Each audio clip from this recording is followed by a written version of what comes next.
assim, acontece um milagre e depois passa um tempão para acontecer outro milagre, né?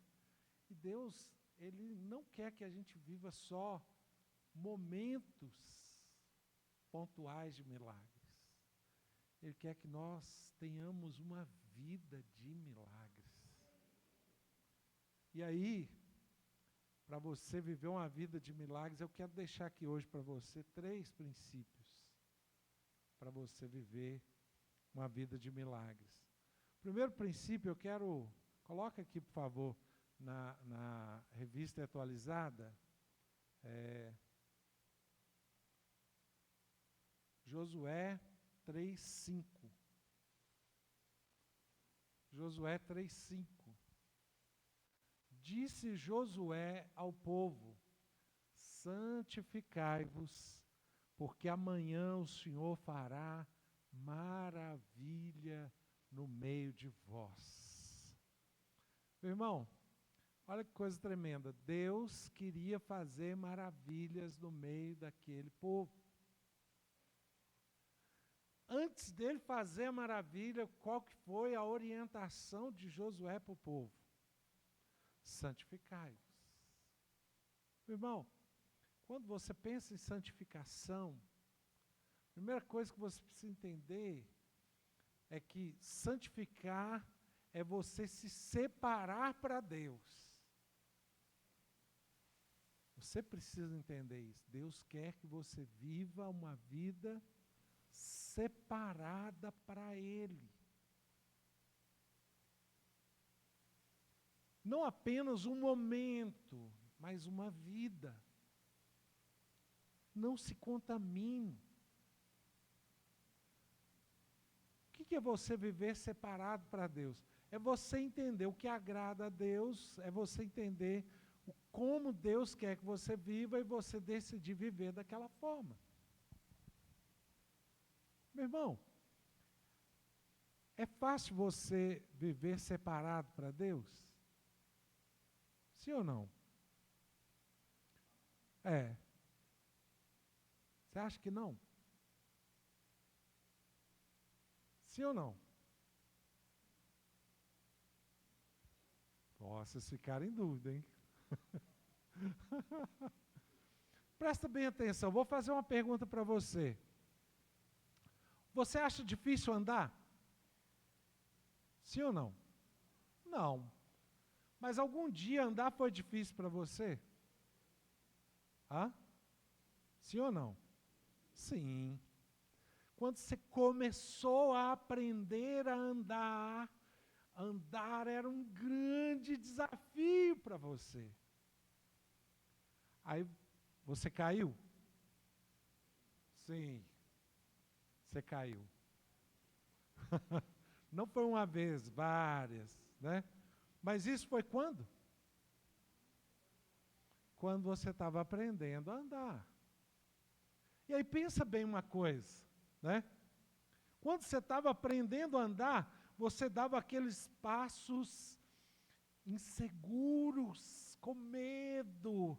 Você dava aqueles passos que eram passos que não tinham ainda firmeza, que não tinham ainda muito treinamento. Não é verdade? Então, andar era um grande desafio para você no início. E hoje? Você dá passos inseguros, sem muita firmeza? Você dá passos com medo? Você dá passos assim, lentos, bem devagar, porque você está inseguro? É assim? Hã? Não. Meu irmão, é exatamente isso.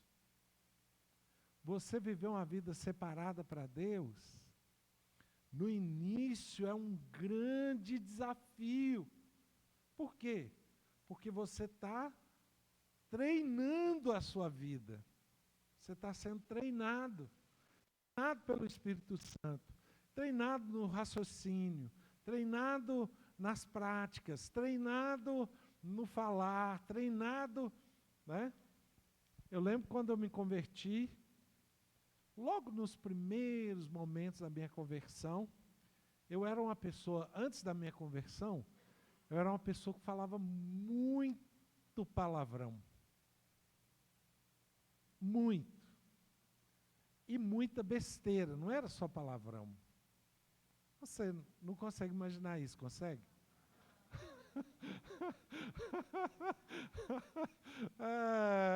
Você vê como que é legal você, né? Viver separado para Deus. Você não consegue imaginar que eu um dia já fui assim. De tantos anos que eu venho vivendo separado para Deus, né? Mas eu já fui assim. E eu tive uma experiência muito engraçada, logo assim no início da minha caminhada. Eu trabalhava na Belgo Mineira, e lá a gente terminava o turno de trabalho, ia para o vestiário, tomava banho, trocava de roupa para depois ir embora, né? E aí, eu estava lá no vestiário, tomando banho e cantando um hino. De repente, passou um cara assim no corredor que eu estava tomando banho, passou e fez assim. E foi indo para frente.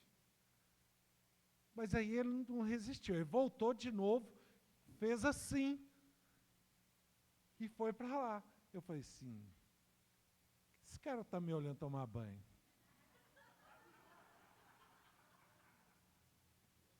Está estranho demais, né? Aí, só que o cara, ele não conseguiu ir embora. Eu terminei de tomar banho, estava lá já no vestiário, trocando de roupa, o cara passa de novo. E olha lá, meu irmão, ele queria ter certeza que era eu mesmo. E aí ele não resistiu, ele chegou perto de mim e falou assim, aqui, eu posso te fazer uma pergunta? E eu já estava até com medo, eu falei, o que esse cara está arrumando, né? Aí eu falei, pode fazer a pergunta. Ele falou, você se converteu? Eu falei, graças a Deus. Ele deu glória a Deus e aleluia, e começou a orar e a glorificar a Deus com uma intensidade. E eu nunca tinha visto ele na minha vida, né? Meu irmão, olha bem. Ele falou assim, espera aí só um pouquinho, saiu. De repente volta ele com mais uns 5 ou 6 caras. E eles começam a me abraçar e me dar os parabéns e glorificar a Deus e louvar a Deus, e eu sem entender nada daquilo, né? Aí ele falou assim, olha, meu irmão, talvez você não esteja entendendo o que está acontecendo, mas a sua conversão traz uma alegria tão grande para a gente, porque quando você chegava no vestiário, você falava tanta besteira, que a gente saía do vestiário. A gente esperava você tomar banho para a gente voltar para tomar banho. De tanto que a gente era perturbado pelas palavras que você falava. Meu irmão, você imagina isso?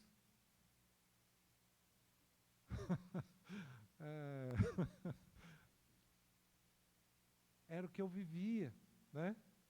Mas aí o que acontece? Eu decidi viver para Deus. Eu decidi viver para Deus. E eu fui me entregando a Deus. Eu fui entregando a minha vida para Deus, dizendo para Deus, Deus, pode tirar da minha vida tudo aquilo que não serve para o Senhor. Pode tirar da minha vida tudo aquilo que não encaixa com o ensinamento do Senhor. Pode tirar da minha vida tudo aquilo que engastalha a manifestação do Senhor na minha vida. E eu fui me entregando a Deus. E eu fui buscando em oração e clamando e pedindo a Deus que mudasse a minha vida. E Deus foi mudando a minha vida. Meu irmão, olha bem, Depois que você já tem uma trajetória com Deus, você sabe. Você sabe o que agrada a Deus? Sim ou não? Sim, você sabe. Então, olha bem, hoje você não tem mais dificuldade para andar. Agora eu vou fazer uma pergunta para você. Agora que você já está bem treinado em andar, você ainda corre o risco de cair? Corre. Você ainda corre o risco de cair. Não vai ser uma coisa comum, né? Você lembra a última vez que você caiu? Você lembra? Hã? Sinceramente, eu acho que tem tanto tempo que eu não caio, graças a Deus, né? Eles falam que velho não pode cair, né? Eu não lembro mais, graças a Deus, a última vez que eu caí, né? Eu só lembro que um dia eu caí no banheiro, escorreguei e tomei um tombaço no banheiro, né? Isso aí eu acho que foi a última vez que eu caí. A André ficou tão desesperada, que ao invés dela acender a luz, ela apagou a luz. Tão desesperada que eu estava no chão lá, né, estirado lá, e ela chegou e apagou a luz. Tão desesperada que ela ficou, né? Meu irmão, você pode cair? Pode. Então, na sua trajetória de viver uma vida separada para Deus, você não está isento de cair. A Bíblia fala o quê? Aquele que está de pé, cuide para que não caia. Ele está falando de quê? De vida com Deus. Ele não está falando de você andar apenas naturalmente. Está falando de vida com Deus. Meu irmão, você pode cair na sua trajetória de andar com Deus. Mas olha, vou falar com você uma coisa. Cuide para que você não caia. Cuide. E aí eu vou falar com você, né, a importância de você estabelecer alguns princípios na sua vida. A Bíblia fala que nós devemos fugir da aparência do mal. Meu irmão, presta bem atenção. Você já sabe que determinada coisa vai poder te atrair para o mal. A Bíblia fala para você fazer o quê? Fugir. E olha, eu vou dizer para você uma coisa. Hoje, um dos maiores instrumentos para te derrubar está na sua mão, constantemente. É o quê? Ó, você sabia, né? É o celular, não é? Hã? É, querido. Olha, quantas pessoas hoje estão presas na pornografia através de quê? Celular.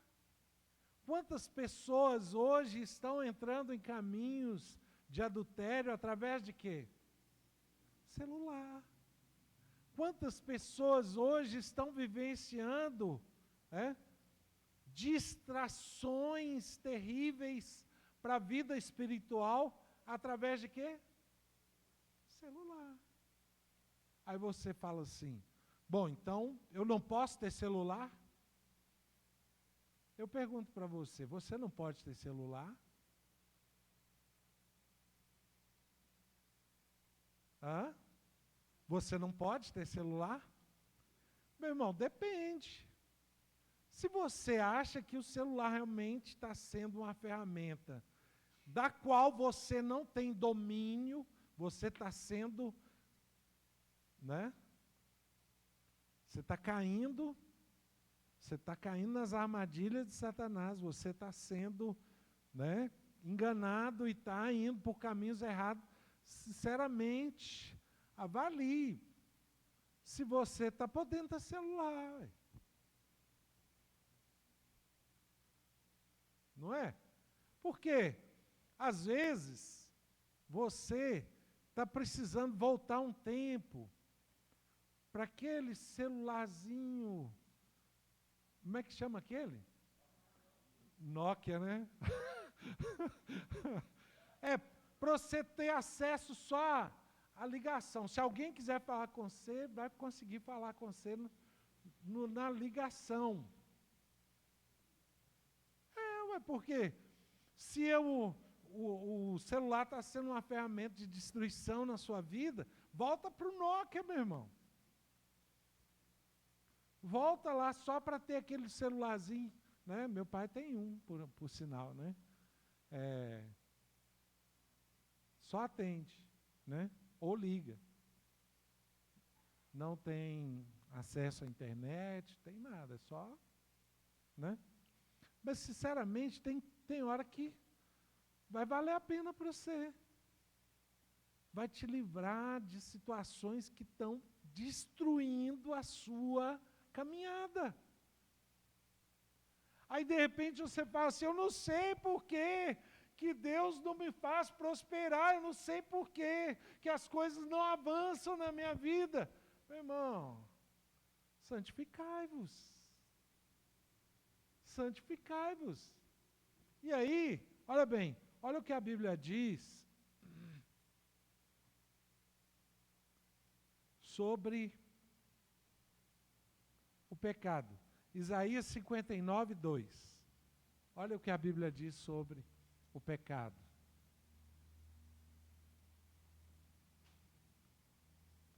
Mas as vossas iniquidades fazem separação entre vós e o vosso Deus.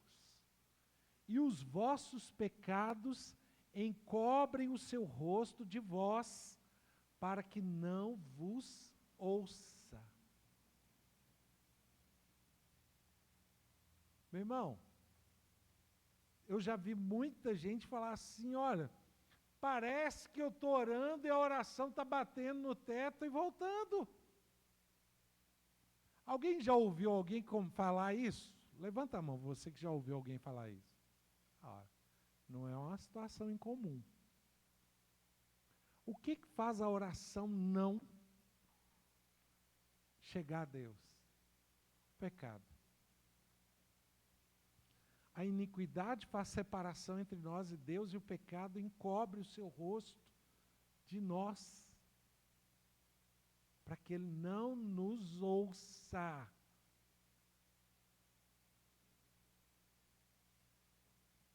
Meu irmão, pecado é uma coisa grave na nossa trajetória. Nós precisamos entender isso. Não dá para você ficar flertando com o pecado. Não dá para você ficar, né, cultivando pecados ocultos. Mas ninguém está sabendo. Mas não teve nenhuma consequência. Meu irmão, quem precisa saber está sabendo. Ele está vendo. E as consequências vêm, porque ele está vendo. Se você achar que não tem consequência, você está muito enganado. E as consequências são gravíssimas. São gravíssimas. Primeiro que você passa a ter um coração endurecido. Você não tem mais um coração sensível para o Espírito Santo.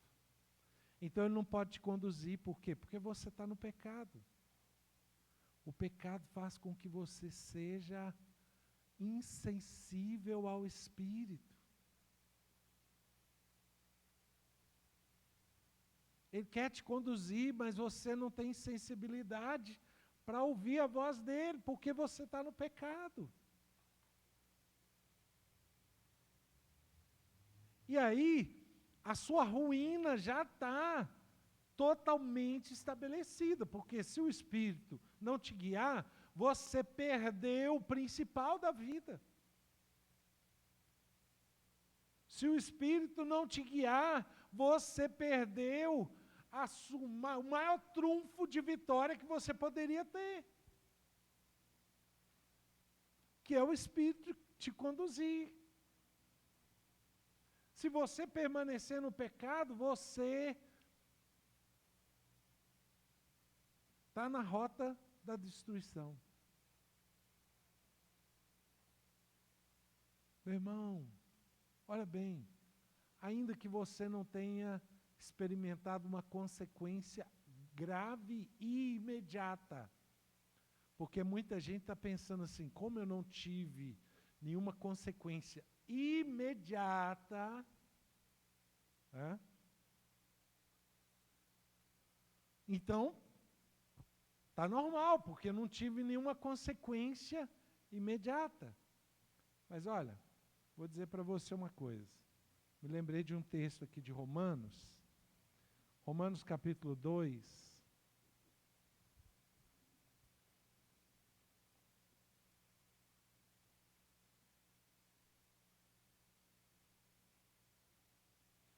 No verso 5. Romanos 2, no verso 5. Olha aqui.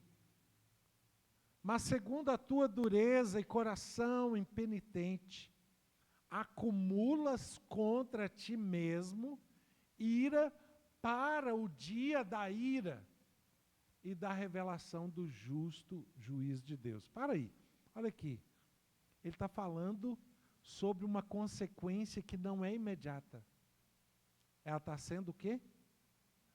Acumulada.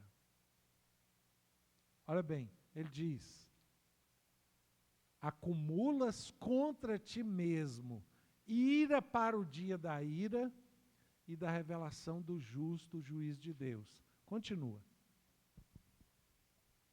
Que retribuirá a cada um segundo o seu procedimento. A vida eterna aos que, perseverando em fazer o bem, procuram glória, honra e incorruptibilidade. Mas ira e indignação aos facciosos que desobedecem à verdade e obedecem à injustiça. Tribulação e angústia virão sobre a alma de qualquer homem que faz o mal, ao judeu primeiro, também ao grego. Glória, porém, e honra e paz a todo aquele que pratica o bem, ao judeu primeiro e também ao grego. Meu irmão, acumulação. Pensa bem. Está acumulando tanto o benefício quanto a punição. Tem coisa que você faz o bem para a pessoa e você não recebe um benefício agora do bem que você fez. Você está acumulando. No dia da manifestação de Deus, do justo juiz de Deus, você que fez o bem, você acumulou o bem, você vai receber. Você vai receber. Mas se você, ao contrário, fez o mal, também você acumulou o mal, e no dia da manifestação do justo juiz de Deus, você vai colher o mal que você acumulou. Meu irmão, o pecado é um grande dano na história do cristão. Você pode, entender isso melhor na medida que você se santifica. Quanto mais você se santifica, mais você vê o quanto é bom viver longe do pecado. Meu irmão, quanto mais você se santifica, mais você tem paz, mais você tem a presença de Deus, mais você tem a manifestação de Deus, mais você tem o cuidado de Deus, mais você tem as provisões de Deus, mais você tem a intervenção de Deus a seu favor. Quanto mais você se santifica, mais você vive essa experiência do sobrenatural de Deus. Meu irmão, e é maravilhoso você viver a experiência do sobrenatural de Deus. Não apenas você ter uma manifestação pontual, mas você viver a sua vida no sobrenatural de Deus. Sobrenatural de Deus. Você vai vendo o cuidado de Deus se manifestando a seu favor constantemente. Constantemente. É algo inexplicável. Quanto mais você se santifica, mais você vive isso. Em todos os sentidos da vida. Todos os sentidos da vida. Você vê o cuidado de Deus no seu sono. Você vê o cuidado de Deus na sua saúde. Você vê o cuidado de Deus na sua casa, na sua família. Você vê o cuidado de Deus na sua geração. Você vê o cuidado de Deus nas suas finanças.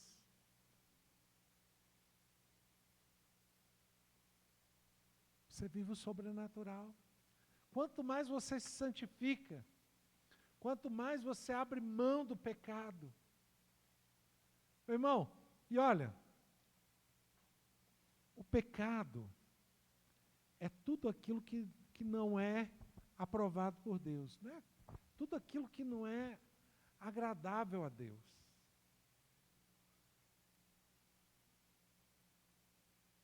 Pode ser uma coisa, às vezes, que nem parece pecado. Por exemplo, você dá uma cochilada num domingo à tarde, é pecado? Não, não é pecado. Mas se o Espírito Santo te chamar para fazer uma visita, e você fala, hoje eu não vou não, porque eu estou cansado. É pecado? É pecado. Mas olha, parece que não é pecado, porque você estava cansado e precisava dormir. Meu irmão, pecado não é só, né? Porque muitas vezes a gente pensa em pecado, você pensa em quê? Adultério. Você pensa em quê? Roubo. Você pensa em quê? Mentira, blasfêmia, bebedice, glutonaria, o que mais? Assassinato, né? Você não pensa que um cochilo à tarde pode ser pecado. Você não pensa, por exemplo, que, né, determinada comida que você come você pode estar pecando.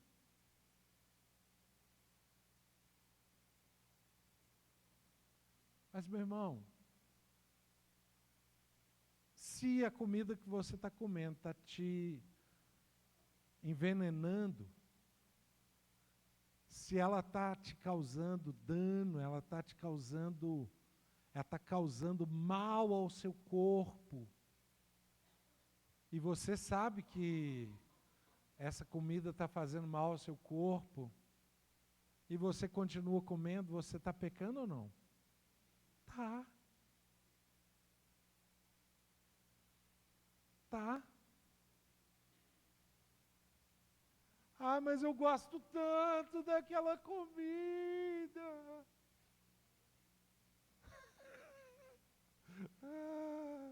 Não é? Não tem aquela coisa que você não quer abrir mão dela. Você sabe que já era para você ter aberto mão daquela comida. Você sabe, mas você não quer abrir mão, né? Que é tão gostoso.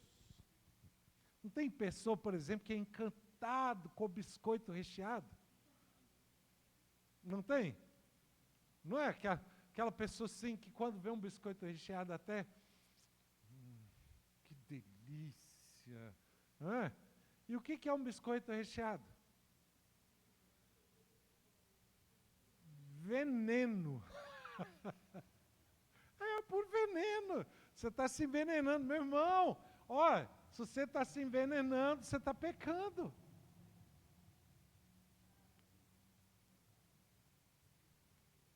Você está achando que pecado é só, né? Não, eu, graças a Deus, estou santificado, porque eu não minto, eu não roubo, eu não, né? Mas está comendo biscoito recheado.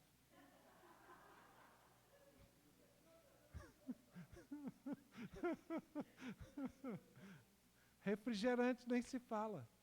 Altamente cancerígeno, não é? Ué. Meu irmão, você acha que pecado é só, né? Deixa eu falar uma coisa. Tem outro tipo de pecado também que as pessoas muitas vezes não percebem. A Bíblia fala assim: se você se omite de fazer o bem, não, se você sabe que deve fazer o bem e não faz, nisto você está pecando.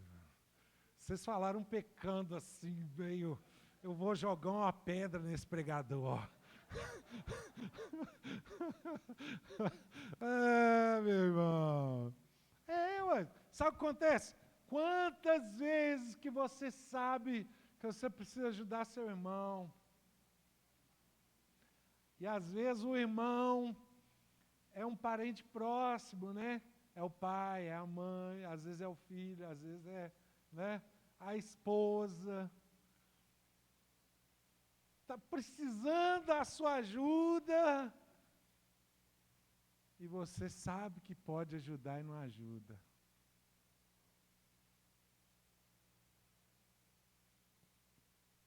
Meu irmão, outro dia André falou comigo assim: amor, hoje você não precisa lavar vasilha comigo não. Eu falei, por que não? Ué, não estou entendendo não, hein?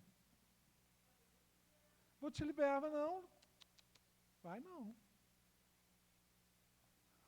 Ué, que isso? Vai tirar meu galardão? Ó, não vem com essa não, hein? Não, vamos lavar vasilha sim. Vamos lavar vasilha sim. Não vem com essa não, conversa fiada, né? Meu irmão, você sabe que pode fazer o bem, não faz, você está o quê? Pecando.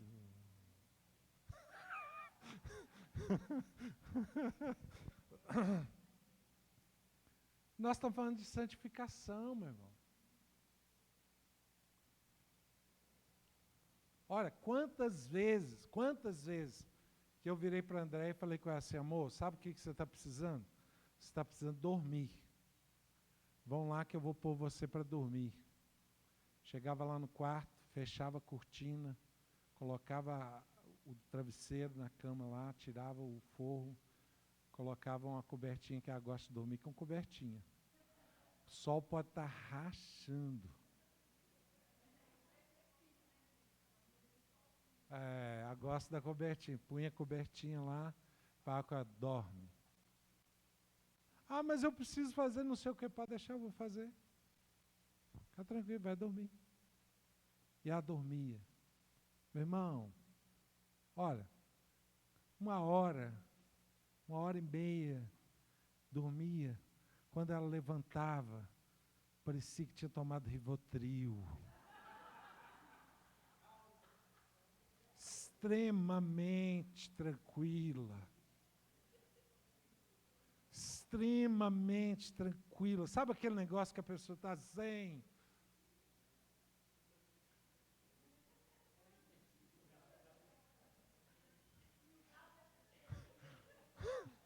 Meu irmão, e o Rafa era pequeno, muitas vezes eu falava, pss, pss, pss, caladinho, mamãe foi dormir.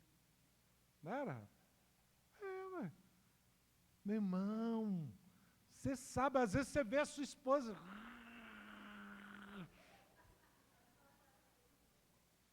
E você está aí boicotando de fazer o bem. Vai lá, querido, vai lá. Arruma a camazinha lá, com o travesseirinho macinho. Apaga a luz, põe os meninos tudo caladinho, de preferência. Muitas vezes eu até saía com Rafa de casa, para não ter barulho. Não ter. Meu irmão, muitas vezes você está pecando contra a sua própria família. Por quê? Porque você sabe que a sua esposa está precisando de um cuidado, você sabe que ela está precisando de um investimento, e o investimento muitas vezes não é dinheiro não, meu irmão. O investimento muitas vezes é esse cuidado específico, de você preparar aquele ambientezinho ali para ela renovar a mente dela no sono. Sono é um santo remédio. Sono é remédio. Meu irmão, quando você faz isso, você está santificando a Deus. Você está vendo que a sua esposa está extremamente desgastada e você não está fazendo nada, você está pecando.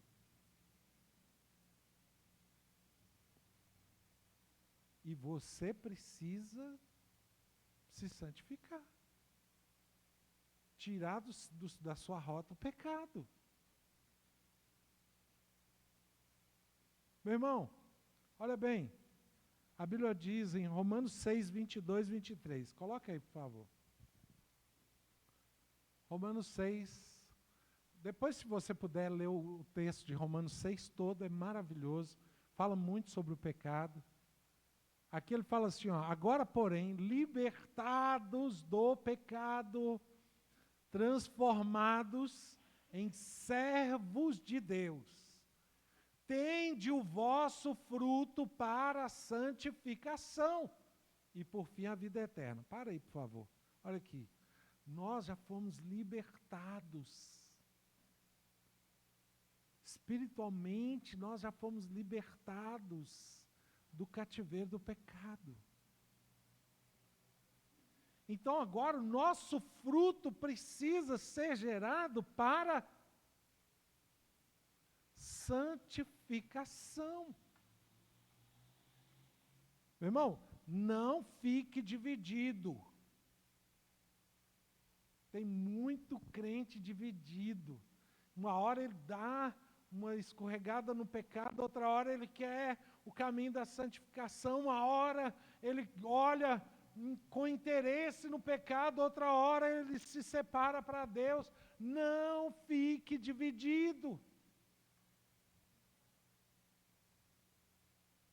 Melhor coisa para você, meu irmão, é andar realmente separado para Deus, gerando frutos para a santificação.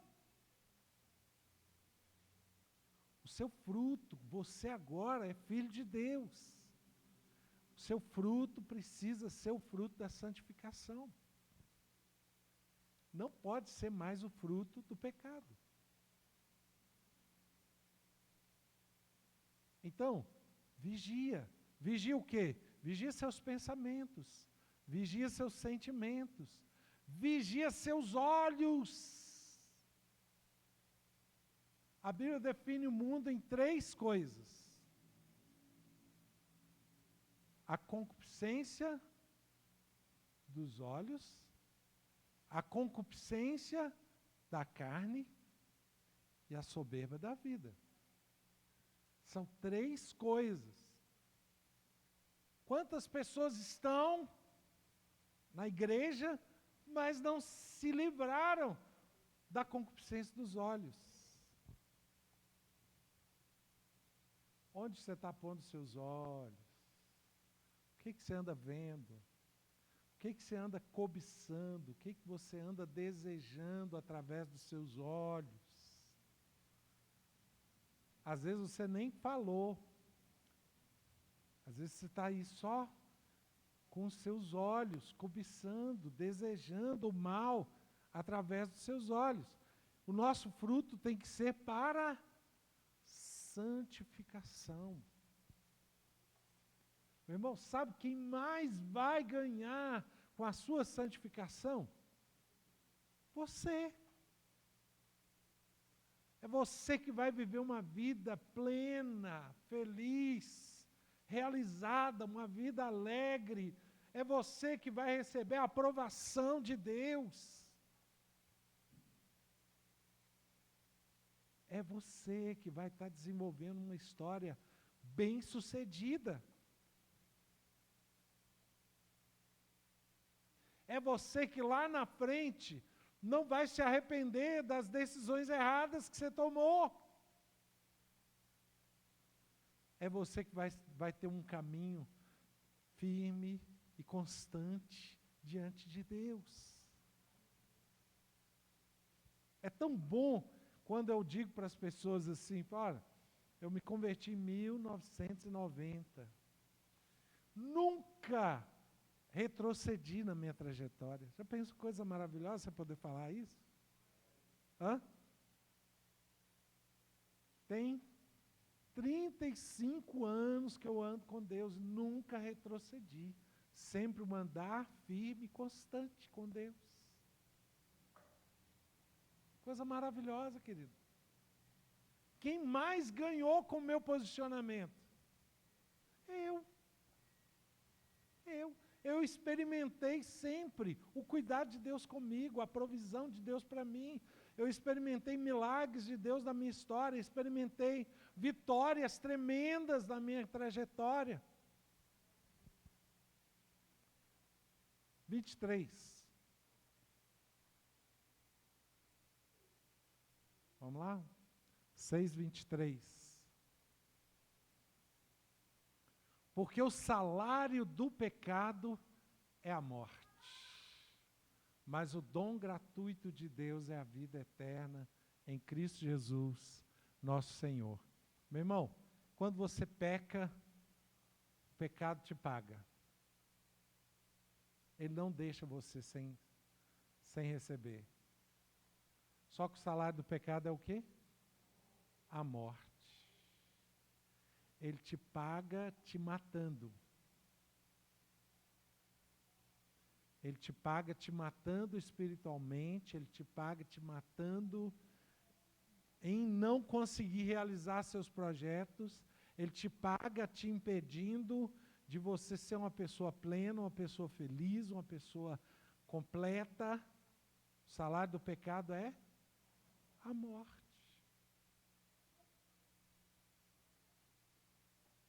Então, o primeiro princípio aqui que nós estamos trabalhando nele é a santificação. Meu irmão, quando você entende isso e você decide, eu vou viver para Deus, você se coloca num ambiente propício para que Deus te abençoe, para que Deus te prospere, para que Deus te honre, para que Deus opere na sua vida, para que Deus se manifeste a seu favor. Outro ponto importante, eu quero ler com você aqui, Números 14, versículo 8. Números 14, versículo 8. Se o Senhor se agradar de nós, olha, guarda isso no seu coração. Se o Senhor se agradar de nós, aqui ele vai completo dizendo, então nos fará entrar nessa terra, nola dará, terra que mana leite e mel. Olha aqui, o segundo princípio é o quê? Agradar a Deus. Meu irmão, olha, quando você decide viver para agradar a Deus, qual deve ser o seu filtro? Agradar a Deus. Pensa bem, quando você fala assim, eu vou fazer tal coisa, a primeira coisa que você tem que pensar é o quê? Se isso agrada a Deus. Se você decidiu viver para agradar a Deus, então você precisa ter isso como filtro. Eu vou falar com fulano. O que você decidiu falar com fulano, agrada a Deus? Se não agrada, fica calado. Seu silêncio muitas vezes vai valer mais do que as suas palavras. Eu vou, né, comprar tal coisa. Isso agrada a Deus? Meu irmão, se não agrada a Deus, não compra não. Deixa para lá. Mas eu gostaria tanto, tanto, tanto, tanto. Meu irmão, é melhor você viver com o que agrada a Deus do que com aquilo que satisfaz o seu coração, mas que é totalmente ruim para a sua história. Tem coisa que às vezes a Bíblia fala assim: há caminhos que aos olhos dos homens parece ser bom, mas o final deles é a morte. Meu irmão, fique atento, né? Fique atento. Quantas vezes você, por exemplo, quando eu me converti, uma das coisas que Deus me pediu, das primeiras coisas que Deus me pediu, é que eu deveria abrir mão dos amigos que eu tinha. Eu vou falar com você uma coisa. Eu tinha amigo demais da conta. E eu não queria muito abrir mão daqueles amigos. Eu conversei com Deus, falei com Deus, tentei argumentar, tentei negociar, mas no fim não teve jeito. Deus foi firme comigo que eu tinha que abrir mão daqueles amigos. Vou falar com você uma coisa. Parece uma coisa tão sem sentido, muitas vezes, você ter que abrir mão de determinadas amizades. Parece sem sentido. Mas olha, a Bíblia fala assim: se você andar com o sábio, você se tornará sábio. Se você andar com um tolo, você se tornará louco. A Bíblia fala isso. Está lá em Provérbios. Querido, olha bem, as amizades, elas influenciam nossa vida. Tem amizade que não agrada a Deus. Não agrada a Deus. Tem pessoa que você tem que tirar da sua vida. Ela não te ajuda a viver uma vida consagrada a Deus. Tem pessoa que ela vai o tempo inteiro te instigar ao caminho errado. Tem pessoa que ela vai te fazer questionar se a sua dedicação a Deus é boa. Meu irmão, e hoje eu entendo claramente o quanto foi bom para mim eu ter obedecido a Deus e ter liberado aquelas amizades. Hoje eu entendo claramente.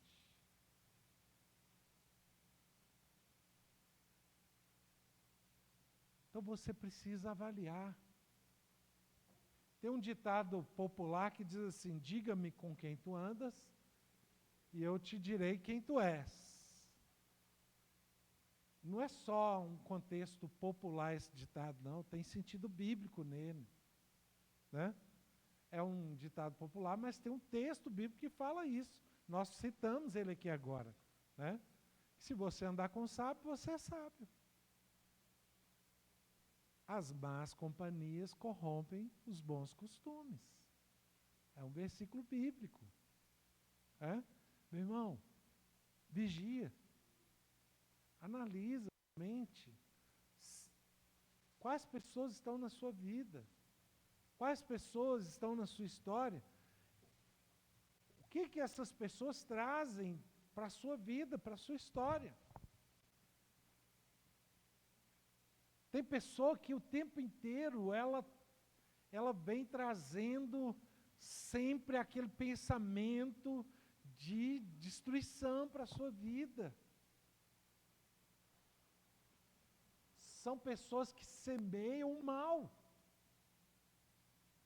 Você está convivendo com essas pessoas não te faz crescer. não te faz avançar, não te faz prosperar, não te faz ser mais santo.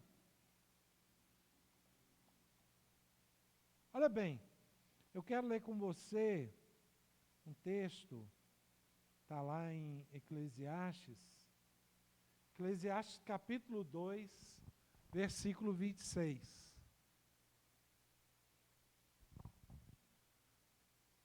Olha aqui.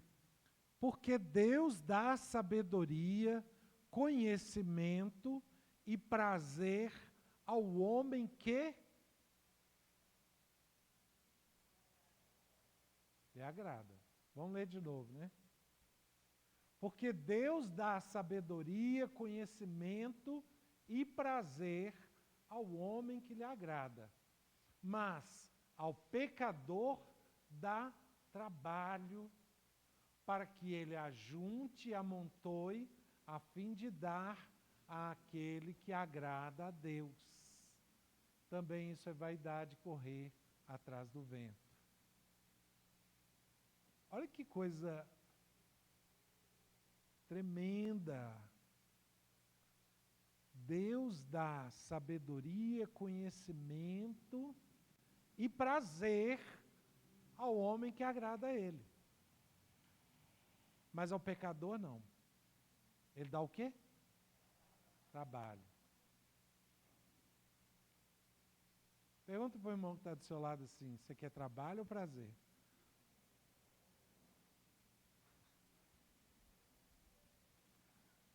Aqui, o irmão respondeu trabalho?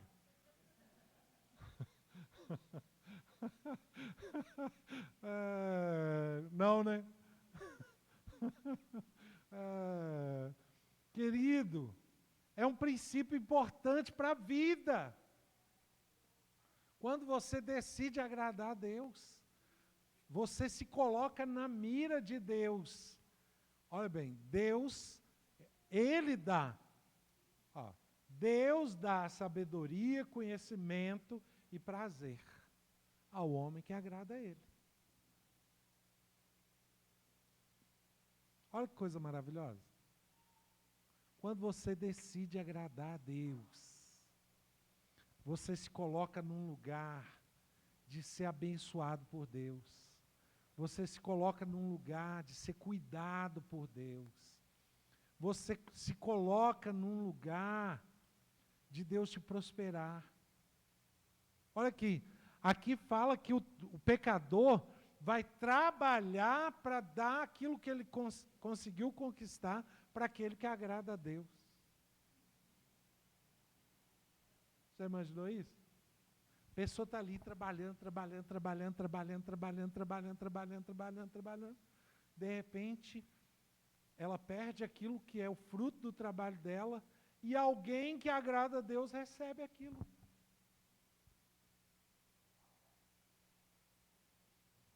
Está entendendo esse princípio aqui?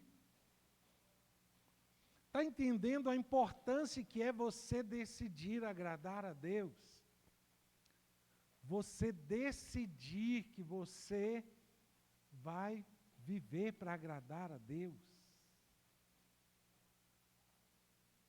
Se você viver para agradar a Deus, Deus vai cuidar de você. Se você não viver para agradar a Deus, você vai viver para pecar. Se você viver para pecar, você vai colher trabalho. E o negócio, né, é um desgaste terrível para no final você olhar e ver a coisa sumindo.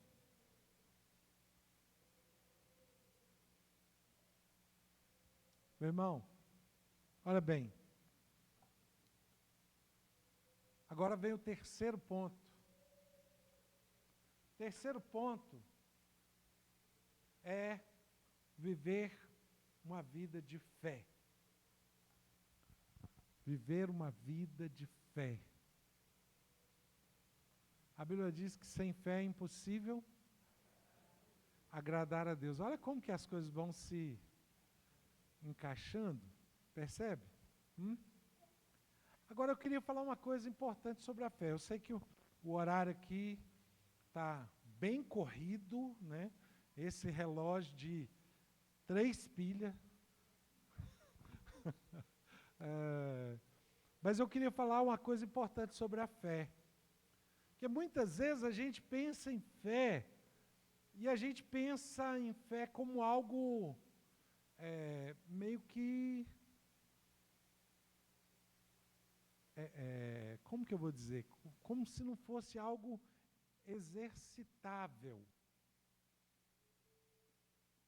Como se fosse algo assim, meio que só sobrenatural. Místico, essa é a palavra. Obrigado. Né? Muitas vezes a gente pensa em fé como algo místico, só aquela coisa, né, sobrenatural, aquele negócio assim muito místico. E a fé, ela é algo... Você precisa entender algo sobre a fé. E a primeira coisa que você precisa entender sobre a fé é entender o Espírito Santo, a ação do Espírito Santo na fé. Veja bem, tudo que Deus faz, Ele faz através do Espírito. A Bíblia fala, vamos ler aqui, 1 Coríntios, capítulo 2, versículo 9 e 10. 1 Coríntios, capítulo 2, versículo 9 e 10. Você precisa entender isso para você avançar no princípio da fé. 1 Coríntios, capítulo 2, versículo 9 e 10. Olha aí. Mas como está escrito, nem olhos viram, nem ouvidos ouviram, nem jamais penetrou em coração humano o que Deus tem preparado para aqueles que o amam. Mas Deus nolo revelou pelo Espírito. Porque o Espírito a todas as coisas prescruta, até mesmo as profundezas de Deus. Meu irmão, você precisa entender isso que esse texto está falando. O Espírito, ele sonda as profundezas de Deus, para ele saber o que Deus está fazendo. Para ele saber o que Deus está criando. Imagine você. Você está na sua trajetória. E aí, você começa a buscar o Espírito Santo, para o Espírito Santo te revelar o que Deus quer criar para a sua vida. Observa isso, querido. Olha, volta no versículo 9. Volta no versículo 9. Olha o que ele diz. Nem olhos viram, nem ouvidos ouviram, nem jamais penetrou no coração de Deus o que Deus tem preparado para aqueles que o amam. Deus tem preparado algo para a sua vida. Só que você não sabe. Por quê? Porque isso só pode chegar até você através do Espírito. Ele tem preparado para aqueles que o amam. E aí, olha, de novo vem aquela situação de você viver para Deus, de você se separar para Deus, de você buscar agradar a Deus. Ele tem preparado para aqueles que o amam. Agora, olha a sequência. Olha a sequência. Versículo 10. Mas Deus nolo revelou pelo Espírito. Quando você anda em sintonia com o Espírito, ele começa a te falar o que o Pai está preparando para você. Ele começa a te revelar, ele começa a mostrar para você, olha, o Pai está preparando para você essa vitória. A vitória já chegou? Não. Ele está preparando, meu irmão. E aí ele vai te revelar. Olha aqui, tem um princípio muito tremendo na fé que está aqui. É o quê? Primeiro, você precisa ouvir o Espírito no que Deus está preparando. E segundo, você precisa gerar uma visão de fé.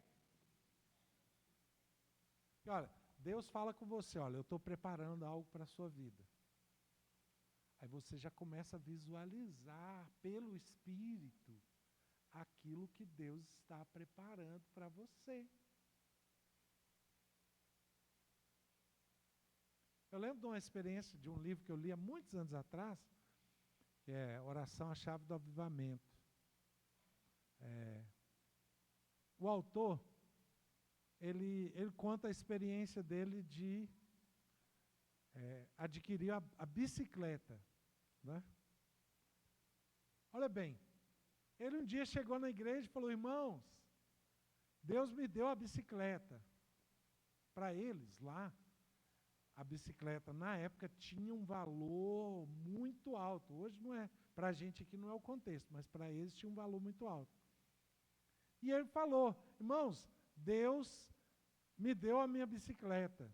Os irmãos ficaram todos felizes e todos, eufóricos, porque ele tinha ganhado a bicicleta. Aí os irmãos falaram, cadê a sua bicicleta? Não, vão lá que eu vou te mostrar a minha bicicleta. E aí chegaram lá, ele falou, minha bicicleta. E as pessoas olharam, não tinha nada.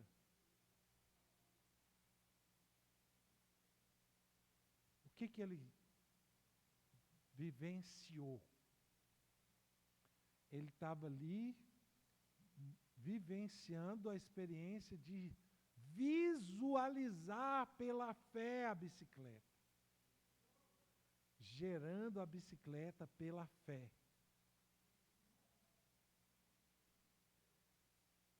Irmão, e eu vou falar com você, eu tive essa experiência várias vezes na minha trajetória. Várias vezes. Uma delas foi o meu Monza verde. Todo dia a gente saía lá da igreja, do culto, e tinha um Monza verde, ficava parado lá na rua, e eu olhava aquele Monza verde, eu falava assim, meu Deus, que carro lindo, que carro maravilhoso. E eu comecei a declarar, Senhor, eu creio que o Senhor vai trazer um Monza verde para a minha vida. E eu comecei a apropriar do meu Monza verde.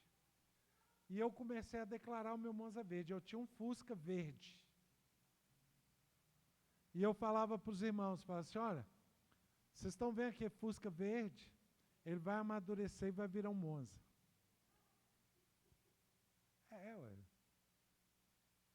E eu ia declarando a existência do Monza verde. Irmão, eu vou falar com você. Um dia um pastor chegou lá e falou, Denilson, um amigo meu está vendendo um Monza. Ele já sabia da minha história com o Monza. Aí eu fui e falei com ele, falei assim, pastor, mas no momento eu não estou com condição de comprar um Monza. Ele falou, Denilson, mas está muito barato. Mas quanto que é o Monza?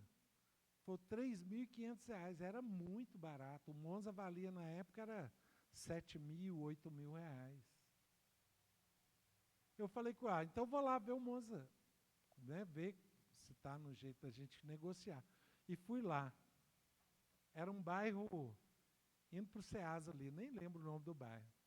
E eu fui, peguei o endereço e fui, de ônibus. Não, era um bairro indo para o Ceasa. E eu fui, cheguei lá, o moço tinha saído para a padaria para comprar pão. Cheguei cedo. Cheguei lá, devia ser umas 7 horas da manhã. Aí, de repente, o moço chega da padaria, eu expliquei para ele, falou, meu amigo me falou que o senhor está vendendo um Monza e tal. Tô. Meu irmão, Imagina. Ele falou, não, vem cá que eu vou te mostrar o Monza. A hora que ele abriu a garagem, imagina qual era o Monza. Verde. Era o Monza verde. O mesmo verde que eu visualizava. E eu queria que aquele Monza tivesse banco reclinável, roda de liga leve. O que tinha no Monza?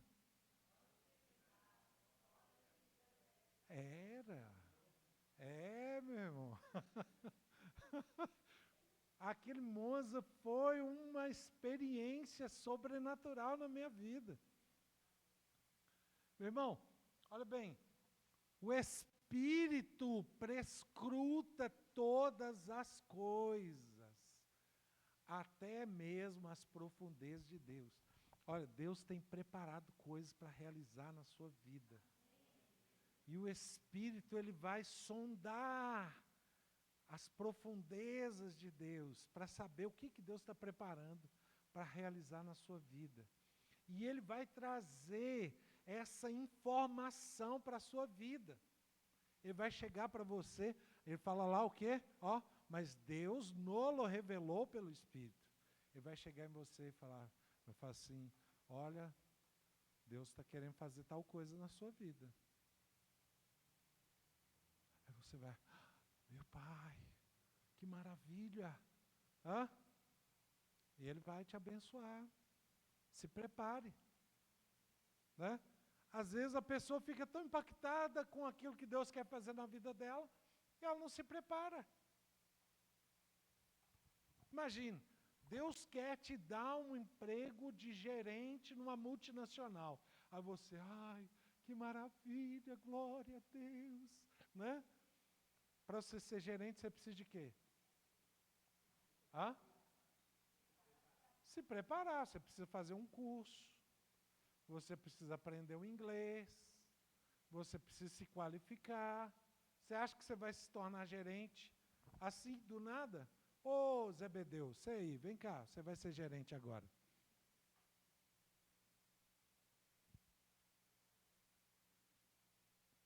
Você acha que vai ser assim?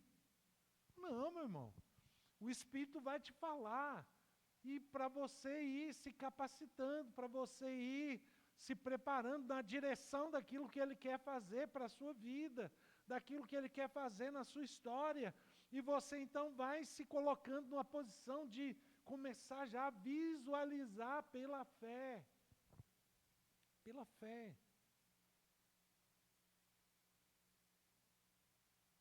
A fé, ela está operando nesse ambiente do sobrenatural. Você recebeu uma informação pelo Espírito, porque você está em comunhão com o Espírito, você recebeu aquela informação, você agora se colocou na sintonia daquilo que Deus está fazendo por você, e você agora começa a se qualificar dentro da direção do Espírito para aquilo que Ele está gerando para trazer na sua vida, e você vai se posicionando, e você começa a declarar isso pela fé, e você começa a orar por isso, e você começa a trazer isso pela fé, e você vai andando nessa atmosfera de fé, e no tempo certo da fé, isso acontece na sua vida.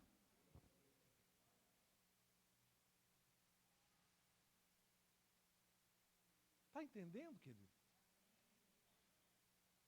Aí tem muita gente que, mas eu acho que Deus não quer fazer nada na minha vida. Fica aquele trem, aquele negócio. Por que você falou isso? O Espírito Santo te falou isso? Não, é porque eu acho mesmo. Meu irmão, olha o que a Bíblia fala. Volta no 9 de novo. Olha ali. O que Deus tem preparado para aqueles que o amam. Deus tem preparado algo para a sua vida, se você o ama. E Ele vai, a próxima etapa é o quê? Ele nolo revelou pelo Espírito. É o próximo passo, ele vai te revelar o que ele está preparando. E depois ele vai gerar o que ele está preparando. Ele vai preparar isso numa gestação espiritual. Tem coisas que Deus quer fazer na nossa vida, que ela, é rápido, porque o tempo já está pronto. Ele já trabalhou, mas tem coisas que Ele vai preparar para a nossa vida, que ainda está num tempo para frente.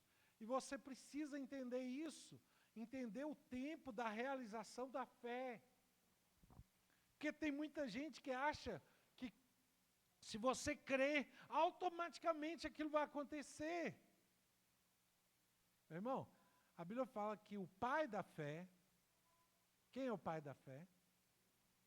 Abraão. O pai da fé, a Bíblia diz o quê?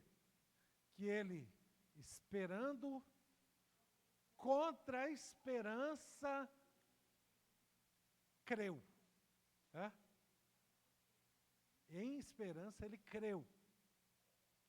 Meu irmão, não havia possibilidade humana dele ser pai. Mas havia o quê?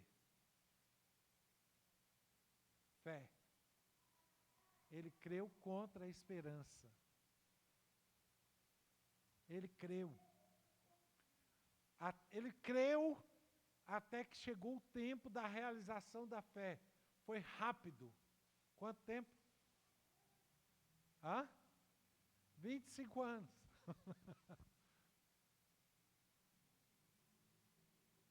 O tempo da realização da fé. Fé não é mágica. Fé é algo que está no controle de Deus, não está no controle do homem. Nós precisamos aprender a viver pela fé. E o relógio aqui é rápido, viu? Vou falar com você. É disparado esse relógio.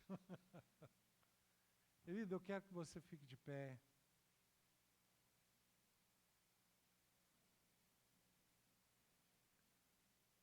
E você